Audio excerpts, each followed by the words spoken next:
ازيكم يا حلوين؟ عاملين ايه؟ يا رب تكونوا كلكم بخير. راجعلكم بالفيديو بقى الجامد الجاحد اللي الكل بيحبه.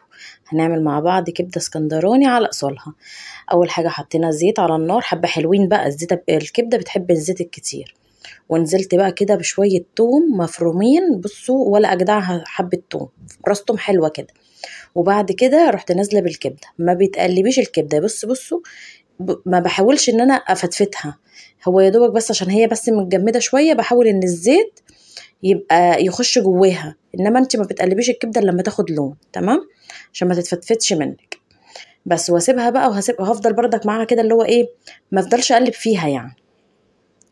الفيديو هنا بقى جاي لكم بالجري 4 مرات، فاهمين يعني؟ انا ما بقلبش فيها، بس هو ايه، عشان الفيديو متجري فجاي لكم بقى ايه، ان انا بقلب فيها وكده.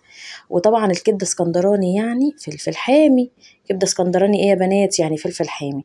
بنزل عليها بالفلفل الحامي، واروح نازله بقى بالملح وسنه الكمون وسنه فلفل اسود صغيره خالص. الكبده ما بتحبش الفلفل الاسود الكتير علشان خاطر بتسمرها. والكبده ما بتحطش على النار كتير. والكبده ما بتحبش الا الزيت الكتير. خليكم بقى كده مركزين معايا، بصوا كل اسرار الكبده. بجد بتبقى ولا اطعم كبده، والريحه بتاعتها بتجيب لاخر الدنيا. هنعمل مع بعض بقى كبده اسكندراني، يعني سلطه الطحينه.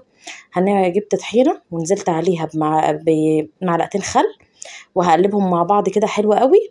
وطبعا رشه ملح. وبعد كده بنزل ايه، بشويه ميه دافيين كده.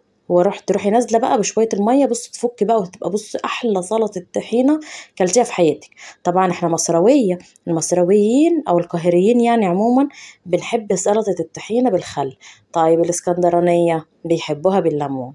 انا كده قلت لكم اهي كل التكات بتاعت الكبده، وكمان سلطه الطحينه، واللي تحبيه اعمليه. انا بنحبها هنا احنا بالخل.